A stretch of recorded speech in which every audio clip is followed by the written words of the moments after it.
Hello दोस्तों, आपका स्वागत है स्कॉलर एलाइट में। जो लोग ये वीडियो पहली बार देख रहे हैं तो उनसे रिक्वेस्ट है कि आप हमारे चैनल को सब्सक्राइब कर लीजिए ताकि जो भी वीडियोस मैं अपलोड करूंगा आपको नोटिफिकेशन के माध्यम से पता चलता रहे। चलिए स्टार्ट करते हैं। आज हम दोस्तों यहाँ पर बात करेंगे भारतीय संविधान का, जो मैंने डिटेल सीरीज स्टार्ट की थी उसका पार्ट 11वें की हम बात करेंगे, जिसके अंतर्गत आज हम संसद वगैरह के बारे में जानेंगे, संसद से रिलेटेड चीजें देखेंगे, लोकसभा राज्यसभा के बारे में हम जानेंगे। तो चलिए स्टार्ट करते हैं। बात करें आज हम यहाँ पर तो संघ का शासन, यानी कि जिसके अंतर्गत जो है हम चीजें पढ़ चुके हैं। राष्ट्रपति को हमने पढ़ लिया है, मंत्री परिषद के पढ़ लिया हमने, कैबिनेट मंत्री, राज्य मंत्री और उप राज्य मंत्री, इन चीजों के बारे में हम पढ़ चुके हैं पहले पिछले वीडियो में। तो जिन्होंने अगर पिछला वीडियो नहीं देखा है तो कृपया करके देख लीजिए ताकि आपको मंत्री परिषद के बारे में पूरा पता चल जाए। अब जो आज पढ़ेंगे, आज हम क्या पढ़ेंगे? आज हम पढ़ेंगे विधानमंडल के अंतर्गत जो आपका संसद आएगा, संसद के अंतर्गत राज्यसभा, लोकसभा, इन सब चीजों के बारे में हम जानेंगे। तो इस चीज को हम पूरे लगभग 2 पार्ट में हम कवर करेंगे। आज मैं आपको राज्यसभा, लोकसभा के बारे में बताऊंगा, नामित सदस्यों के बारे में भी बताऊंगा, इन सब चीजों के बारे में बताऊंगा। और कुछ जो पार्ट रहेगा तो ये वीडियो 2 पार्ट में रहेगा संसद से रिलेटेड। तो आज हम जो चीज पढ़ने वाले हैं वो मेनली संसद पे फोकस रहेगा। तो चलिए स्टार्ट करते हैं। बात करेंगे हम संसद की या फिर पार्लियामेंट की। तो अनुच्छेद की बात करें तो अनुच्छेद है आपका 79 से 122, ठीक है, यानी कि टोटल 79 से 122 तक का जो है ये संसद से रिलेटेड है। अब इसके अंतर्गत जो भी पार्लियामेंट के अंतर्गत चीजें आएंगी, देखते हैं कौन कौन से आर्टिकल्स को हम पढ़ने हैं। सबसे पहले जो आर्टिकल है आपका 79 से 88 तक का जो आर्टिकल है वो साधारण आर्टिकल है, जिसको हम जनरल की कैटेगरी में रखेंगे। 89 से 98 में संसद के जो अधिकारी हैं, ऑफिसर्स ऑफ पार्लियामेंट, उनके बारे में हम डिस्कस करेंगे। 99 से 100 तक जो होगा वो होगा कार्य संचालन, ठीक है, कंडक्ट ऑफ बिजनेस, इनके ऊपर देखेंगे। 101 से 104 सदस्यों की निहरताएं, डिस्क्वालिफिकेशंस ऑफ मेंबर्स, ये देखेंगे हम। उसके बाद 105 से 106 के अंतर्गत जो है संसद और उनके सदस्यों की शक्तियां, विशेष अधिकार, उन्मुक्तियां, पावर वगैरह देखेंगे हम कि पार्लियामेंट और उसके मेंबर्स की क्या पावर है, ये सब चीजें हम यहां पर देखेंगे। आर्टिकल 107 से 111 तक विधायी प्रक्रिया है, लेजिस्लेटिव प्रोसीजर है, जिसके अंतर्गत जैसे 110 आता है जो कि विधेयक से रिलेटेड है ना, धन विधेयक जिसको हम बोलते हैं। बात करें 112 से 117 तक की तो वित्तीय विषयों के संबंध में प्रक्रिया है, प्रोसीजर इन फाइनेंशियल मैटर्स की बात की जाएगी यहां पर। और अनुच्छेद 118 से 122 के अंतर्गत जो है साधारणता प्रक्रिया, जो जनरल प्रोसेस होती है, उसके बारे में यहाँ पर चर्चा की जाएगी। तो इस तरीके से संसद में जो है ये आर्टिकल है और इनको यहाँ पर डिफाइन किया गया है कि कितने से कितने आर्टिकल तक किस लिए है। और जैसे कि 79 से 88 तक साधारण है, 89 से 98 तक संसद के अधिकारियों से रिलेटेड है।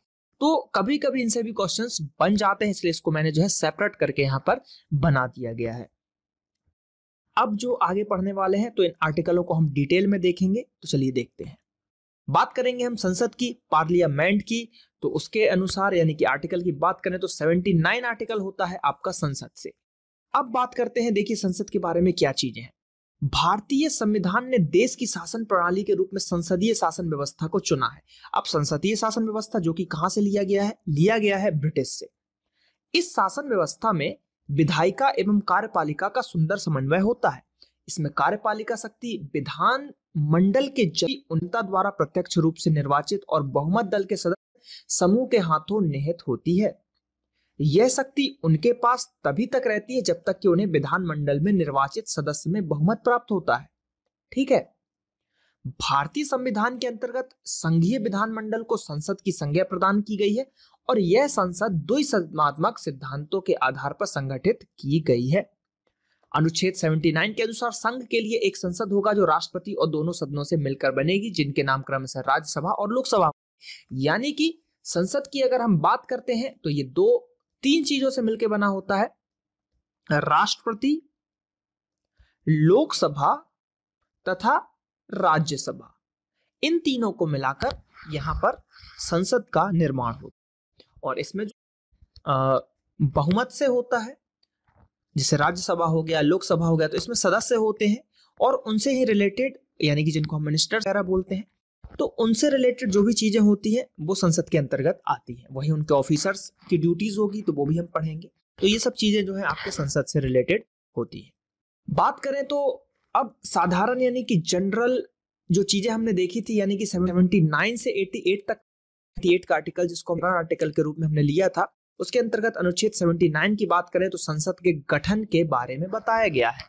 संसद के गठन, अब संसद के गठन के बारे में बताया गया तो यहाँ पर देखिए क्या बोला जा रहा है, संसद पार्लियामेंट ये किस किस से, राष्ट्रपति और राज्यसभा और Lok Sabha, the house of the people और द काउंसिल ऑफ स्टेट्स, इनसे मिलकर हमारा संसद बना है। इन तीन का ये क्वेश्चन में बहुत बार आता है कि इनमें से कौन सा संसद का सदस्य नहीं है, यानी कि ऑप्शन दे देगा कि कौन सा भाग संसद का नहीं है। ऑप्शन देगा राष्ट्रपति, प्रधानमंत्री, लोकसभा, राज्यसभा, तो आंसर हो जाएगा प्रधानमंत्री। तो ऐसी चीजें जो है क्वेश्चन में कई तरीके से घुमा के पूछा जाता है। तो आपको याद रखना है कि राष्ट्रपति, राज्यसभा और लोकसभा से मिलकर हमारा संसद बनता है। तो संसद का गठन का आर्टिकल है 79। तो यह आर्टिकल आपको बिल्कुल नहीं भूलना है। 79 आर्टिकल संसद के गठन से रिलेटेड है। अब बात करते हैं, देखिए वही चीज नीचे लिखी गई है कि संघ के लिए एक संसद होगी जो राष्ट्रपति और 2 सदनों से मिलकर बनेगी, जिनके नाम राज्यसभा और लोकसभा होंगे। ठीक है, यानी कि राज्यसभा और ये हमारा लोकसभा हो गया। बस देखिए चीजों को पढ़ते जाइए और जैसे ही हमारी ऑब्जेक्टिव सीरीज इसका ऑब्जेक्टिव का पार्ट अपलोड होगा तो आप उनको देख लेंगे तो ये एकदम क्लियर हो जाएगा। तो इसलिए डिटेल को देखना बहुत जरूरी है। अब बात करते हैं आर्टिकल 80 की। इसके अंतर्गत बोला गया है राज्यसभा की संरचना। हमने 79 में क्या देखा, 79 में हमने देखा संसद, 80 में हम यहां पर क्या देख रहे हैं, राज्यसभा देख रहे हैं। तो राज्यसभा की संरचना की बात की जा रही है। तो देखिए क्या बोला जा रहा है, राष्ट्रपति द्वारा खंड 3 के उपबंधों के अनुसार नाम निर्देशित किए जाने वाले 12 सदस्यों और राज्यों के और संघ राज्य क्षेत्रों के 238 यानी कि 238 से अनधिक जो है प्रतिनिधियों को, इससे अधिक नहीं होंगे, से मिलकर बनेगी आपकी क्या, राज्यसभा। तो इसमें देखिए एक चीज आप देख रहे होंगे, जैसे कि यहां पर ये 3 लिखा गया है, यहां पर ये 1 लिखा गया, तो इसका मतलब क्या है, तो ये जो है संशोधन है, संविधान संशोधन है। तो देखिए इसकी डिटेल देखते हैं यहां पर। तो डिटेल की अगर हम बात करें तो देखिए 1 लिखा था, यानी कि इसकी बात की जा रही है, तो वो है आपका 35वां संशोधन। 35 नंबर का जो संशोधन हुआ था उसके तहत अधिनियम 1974 की धारा 3 के द्वारा राज्यसभा के स्थान पर इसको प्रतिस्थापित किया गया था, यानी कि इसको जो है यहाँ पर जोड़ा गया। और संघ राज्य क्षेत्रों, राज्यों के संघ राज्य क्षेत्रों के, तो संघ राज्य क्षेत्र की बात अगर हम करेंगे यहाँ पर तो जो था ये 7वां संविधान संशोधन। ठीक है, 7वां संविधान संशोधन के अंतर्गत जो है धारा 3 में ये जोड़ा गया था। और 2 नंबर देखिए यहाँ पर है, तो इसमें क्या किया गया था कि जो 36वां संविधान संशोधन था उसके तहत जो है 10वीं अनुसूची के पैरा 4 के उपबंधों के अधीन रहते हुए शब्दों का लोप किया गया था। तो ये सब चीजें जो है संशोधन के तहत हुई थी। लेकिन आपको जो है मेनली याद रखना है, वो याद रखना है कि कितने टोटल 238 सदस्य होते हैं और जो 12 जो है राष्ट्रपति के द्वारा मनोनीत किए जाते हैं। ये चीजें आपको याद रखनी है जो एग्जाम में आपके आएंगी। मैं इतनी डिटेल्स इसलिए ले लेता हूं क्योंकि अगर आप मेंस वगैरह की प्रिपरेशन कर रहे हो तो उसमें ये आपके लिखने की दृष्टि से बहुत ही अच्छा काम करेगा। तो इन चीजों को आपको ध्यान रखना है। बात करते हैं आर्टिकल 80 की ही। तो राज्यसभा में राज्यों के जो ये संशोधन के तहत जो जोड़े गए थे संघ और राज्य क्षेत्रों के प्रतिनिधियों द्वारा भरे जाने वाले स्थानों का आवंटन 4वीं अनुसूची में इस निमित्त अंतर्विष्ट उपबंधों के अनुसार होगा।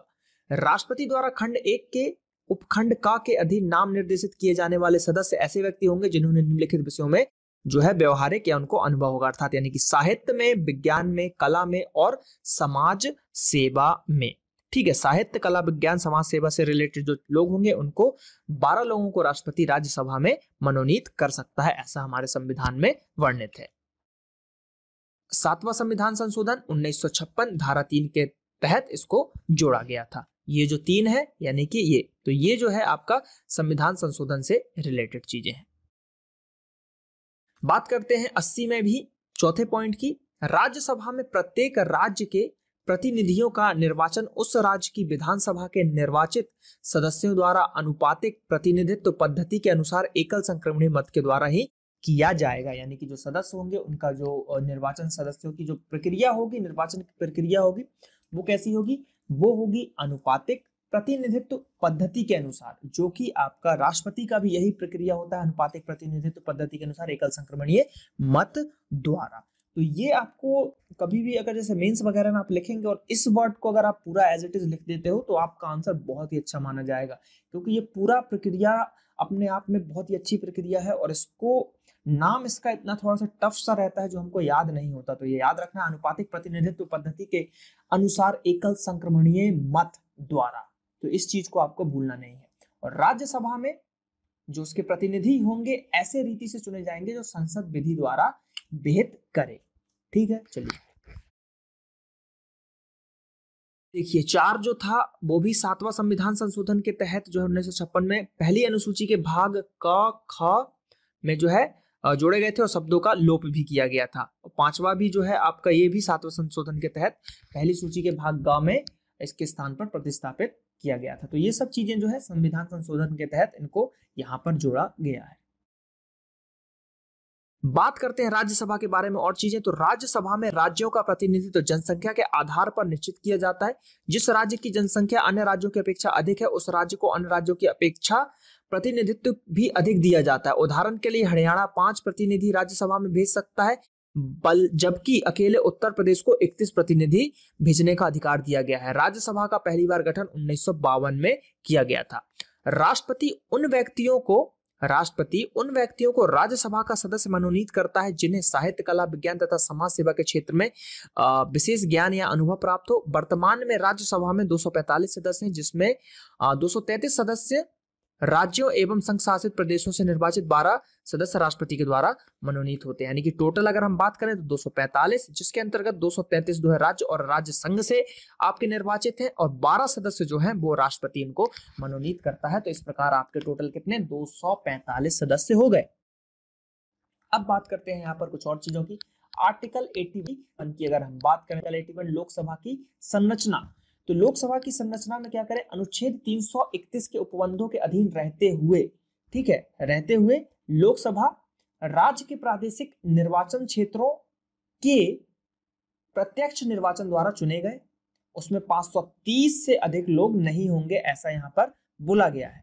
ठीक है, लेकिन संघ राज्य क्षेत्रों का प्रतिनिधित्व करने के लिए ऐसी रीति जो संसद द्वारा विधि उपबंधित करे उन्हें चुने गए 20 से अनधिक नहीं होंगे। तो इस प्रकार इनको मिला के टोटल कितने हो गए 550। कितने हो गए 550। अब लेकिन एक चीज और क्या होगा, 550 तो हो गए, लेकिन आप 552 भी आपने कहीं कहीं देखा होगा। तो 2 सदस्य राष्ट्रपति मनोनीत करेगा, यानी कि जो एंग्लो इंडियन होंगे उनको मनोनीत करेगा। तो इस प्रकार जो है मैक्सिमम 552 हो जाएगी।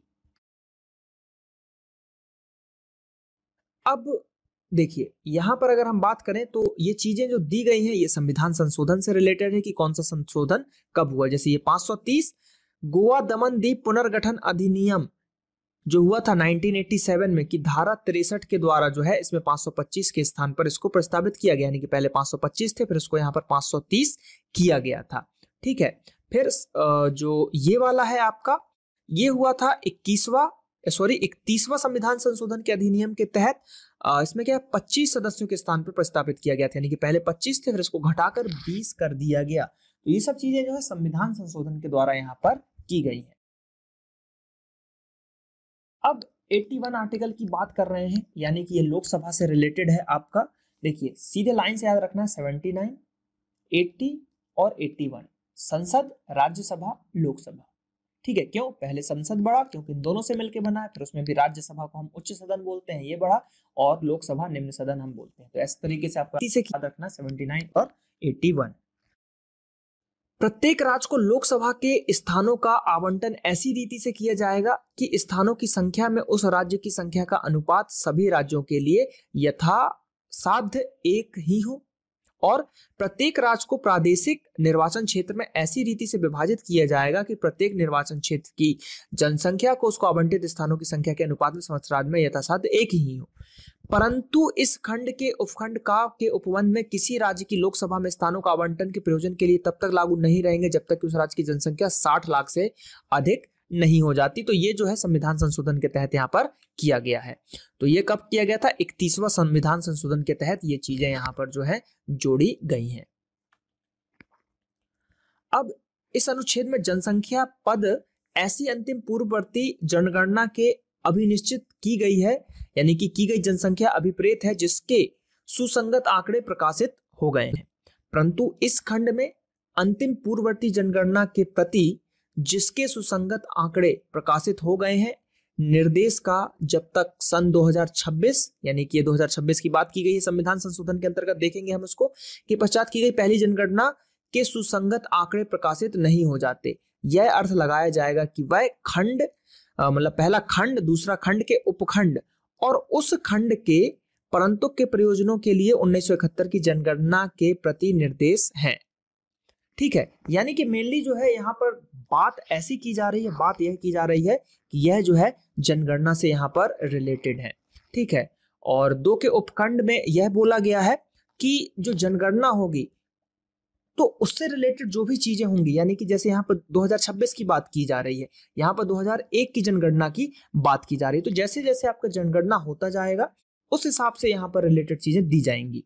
तो देखते हैं, जैसे 42वां संविधान संशोधन में यह जो है अंत स्थापित किया गया था चौथे नंबर का, यानी कि ये वाला पॉइंट, और फर्स्ट यानी कि ये हुआ था आपका 84वां संविधान संशोधन 2001 में, उसके द्वारा आपका यहाँ पर प्रतिस्थापित किया गया था। कौन सा? ये 2026 वाली चीज यहाँ पर कही गई है। बात करते हैं हम यहाँ पर आर्टिकल 82 की। ठीक है, आर्टिकल 82 की अगर हम बात करें, प्रत्येक जनगणना के पश्चात पुनः समायोजन। ठीक है, प्रत्येक जनगणना के अनुसार जो है पुनः समायोजन की यहाँ पर हम बात करेंगे। तो यहाँ पर हम बात करेंगे आर्टिकल 82 की, जिसके अंतर्गत हम देखेंगे प्रत्येक जनगणना के पश्चात पुनः समायोजन, यानी कि रीएडजस्टमेंट आफ्टर ईच सेशन। तो यहाँ पर हम क्या करेंगे कि जो जनगणना आपकी हो रही है, ठीक है, जो भी जनगणना होगी, देखिए इसका मतलब क्या है। मान लीजिए यहाँ पर हम बात करेंगे जनगणना से रिलेटेड। देखिए पिछले हमने अभी जो स्लाइड में पढ़ा था कि जो भी जनगणना होगी आपकी, ठीक है, जो भी जनगणना होगी उसके बाद अब जनसंख्या के आधार पर हमने सीट को आवंटन किया था। ठीक है, जनसंख्या के आधार पर हमने लोकसभा में सीट बांटे थे। अब मान लीजिए अभी 2011 की जनसंख्या हुई, फिर उसके बाद कोई जनसंख्या और हुई, दूसरी जो जनगणना हुई। अब उसमें क्या हुआ कि जैसे यूपी था, अब यूपी की ज्यादा थी, अब उसकी जनसंख्या मान लीजिए कम हो गई, अब वहां पे 31 सीट थे, तो उस हिसाब से वहां पे उसको कम सीट देना पड़ेगा। मान लीजिए हरियाणा की, ठीक है, मतलब जनसंख्या कम थी तो वहां पर सीटें दी गई, राज्यसभा में उसकी 5 सीटें दी गई। तो इससे क्या होगा कि जनसंख्या हरियाणा की बढ़ गई तो उसकी सीट भी बढ़ानी पड़ेगी। यही चीज होता है कि प्रत्येक जनगणना के पश्चात जो है उसका समायोजन, एडजस्टमेंट किया जाता है। तो देखिए क्या बोला जा रहा है कि प्रत्येक जनगणना की जो जनगणना होगी उसकी समाप्ति पर राज्यों को लोकसभा में स्थानों के आवंटन और प्रत्येक राज्य के प्रादेशिक निर्वाचन क्षेत्रों में विभाजन का ऐसे प्राधिकारी द्वारा और ऐसी रीति से पुनः समायोजन किया जाएगा जो संसद के द्वारा अवधारित करेगा। मतलब जो संसद जो एक रीति बनाएगी कि किस अनुसार आपको आवंटन करना है, यानी कि लोकसभा के स्थानों को बांटना है। पुनः समायोजन में से लोकसभा के प्रतिनिधित्व पर तब तक कोई प्रभाव नहीं पड़ेगा जब तक कि उस समय विद्यमान लोकसभा का विघटन नहीं हुआ हो। परंतु यह और कि एक ऐसा पुनः समायोजन उस तारीख से प्रभावी होगा जो राष्ट्रपति आदेश द्वारा विनिर्दिष्ट करे, यानी कि राष्ट्रपति जब आदेश दे देगा उस तारीख से यह चीज वहां पर प्रभावी हो जाएगी या फिर लागू हो जाएगी। लोकसभा के लिए कोई निर्वाचन उन प्रादेशिक निर्वाचन क्षेत्रों के आधार पर हो सकेगा जो ऐसे पुनः समायोजन के लिए विद्यमान है। तो वही चीज मेनली सिंपल लैंग्वेज में आप ये समझो कि जब भी जनगणना होगी तो उसके बाद इसका जो है समायोजन किया जाएगा कि किसको कितनी सीट, किस राज्य से हमको कितनी सीट, या लोकसभा की कितनी सीट किस राज्य को देना है। बस सिंपल लैंग्वेज में यही चीज पूरा बोल रहा है, ज्यादा हम किताबी भाषा पर ध्यान नहीं देना है। चलिए बात करते हैं, हम संसद के सदनों की अवधि की बात करते हैं। संसद के सदनों की अवधि की बात करें, आर्टिकल 83 में राज्यसभा का विघटन नहीं होगा किंतु उसके सदस्यों में से यथासंभव निकटतम 1/3 सदस्य संसद के विधि द्वारा, यानी संसद द्वारा और विधि द्वारा इस निमित्त किए गए उपबंधों के अनुसार प्रत्येक द्वितीय वर्ष की समाप्ति पर यथाशक्य शीर्ष निवृत्त हो जाएंगे। अब ये लैंग्वेज बहुत टफ लग रही होगी आपको लग रहा होगा कि इतनी टफ लैंग्वेज का यूज किया जा रहा है। तो देखिए, टफ लैंग्वेज का लोग इसलिए यूज किया गया है ताकि अगर आप इन शब्दों को जैसे यथाशक्य, ठीक है, निमित्त, इन वर्ड्स का अगर यूज करते हो आप मेंस के पेपर में तो आपका प्रभाव बहुत अच्छा पड़ेगा, आपको नंबर अच्छे मिलेंगे। अब आसान भाषा में बताता हूं। सबसे पहले लोकसभा को कभी राज्यसभा को कभी भंग नहीं किया जा सकता। आसान भाषा में यही बोला जा रहा है कि राज्यसभा का विघटन यानी कि भंग उसको नहीं किया जा सकता। और वो अब इसमें क्या होता है कि जितने सदस्य होते हैं उसका 1/3 सदस्य, ठीक है, 1/3 सदस्य हर द्वितीय वर्ष रिटायर्ड हो जाते हैं। ये बस बोला गया है कि जितने भी टोटल सदस्य हैं उसका 1/3 सदस्य हर 2 साल में आपका वो रिटायर्ड होगा। तो इस तरीके से क्या होता है कि राज्यसभा के जो सदस्य होते हैं उनकी अवधि कितनी होती है? 6 साल की अवधि होती है। तो देखिए यहां पर नीचे मैंने उसको लिखा हुआ है 83 के अनुसार राज्यसभा मतलब एक स्थायी सदन है, अर्थात यह कभी भी विघटित नहीं होता यानी कि कभी भी भंग नहीं होगा। संसद द्वारा निर्मित कानून के अनुसार राज्यसभा के 1/3 सदस्य प्रति 2 वर्ष के पश्चात सेवानिवृत्त हो जाते हैं और इस सेवानिवृत्त राज्यों के स्थान पर नए जो सदस्यों का चुनाव किया जाता है। इस प्रकार राज्यसभा के सभी सदस्य 6 वर्षों तक अपने पद पर बने रहते हैं। तो सबसे पहला क्वेश्चन यही आता है कि राज्यसभा भंग होती है कि नहीं, तो इसका आंसर होगा नहीं।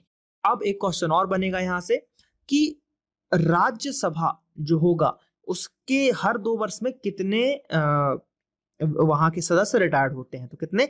1/3, हर 2 साल में 1/3, ठीक है। चलिए अब लोकसभा की बात करते हैं। तो लोकसभा के अंदर क्या है कि लोकसभा यदि पहले ही विघटित नहीं कर दी जाती है तो अपने प्रथम अधिवेशन के लिए यह नियत तारीख से 5 वर्ष तक बनी रहेगी, यानी कि जो तारीख है उससे 5 साल तक उसका कार्यकाल रहेगा और इससे अधिक नहीं, ठीक है। 5 वर्ष से समाप्ति का जो परिणाम है लोकसभा का विघटन होगा, यानी कि वही है कि 5 साल तक लोकसभा का आपका चलता है और लोकसभा को बीच में भंग भी किया जा सकता है। ये चीज यहाँ पर आसान भाषा में बोली जा रही है।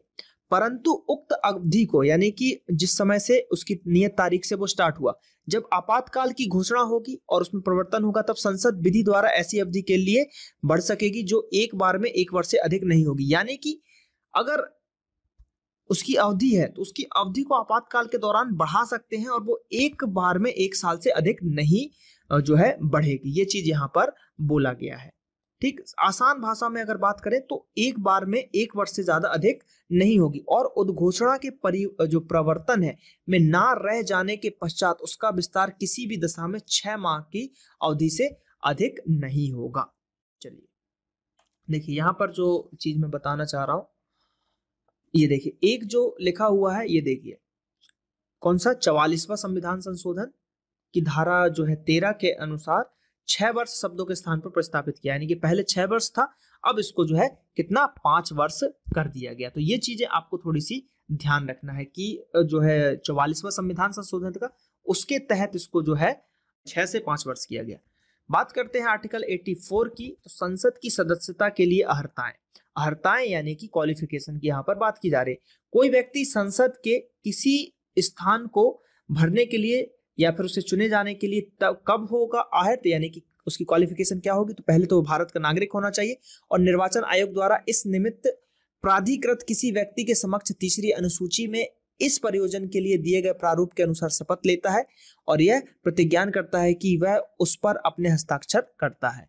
तो मेनली ये सब चीजें यहाँ पर बोली गई हैं। वह राज्यसभा के स्थान के लिए कम से कम 30 वर्ष की आयु और लोकसभा के स्थान के लिए कम से कम 25 वर्ष की आयु, यानी कि राज्यसभा के लिए 30 साल, लोकसभा के लिए 25 साल उसकी उम्र होनी चाहिए। उसके पास ऐसी अन्य अहर्ताएं हैं जो संसद द्वारा बनाई गई किसी भी विधि द्वारा या उसके अधीन इस निमित्त पर भेद की जाए। ये सब चीजें बोली गई हैं।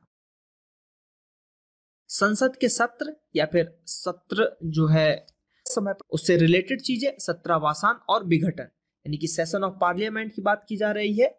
ये सब चीजें यहाँ पर बोली जाएंगी कौन से आर्टिकल आपके 85 के द्वारा। अब इसमें क्या बोला जा रहा है कि राष्ट्रपति समय समय पर संसद के प्रत्येक सदन को ऐसे समय और स्थान पर जो वह ठीक समझे अधिवेशन के लिए आहूत करेगा यानी बुला सकता है, और किंतु उसके एक सत्र की अंतिम बैठक और आगामी सत्र की प्रथम बैठक के लिए नियत तारीख के बीच 6 मास का अंतर जो है नहीं होगा। ये चीजें यहाँ पर बोला जा रहा है। राष्ट्रपति समय समय पर सदनों का या किसी सदन का सत्रावसान कर सकेगा।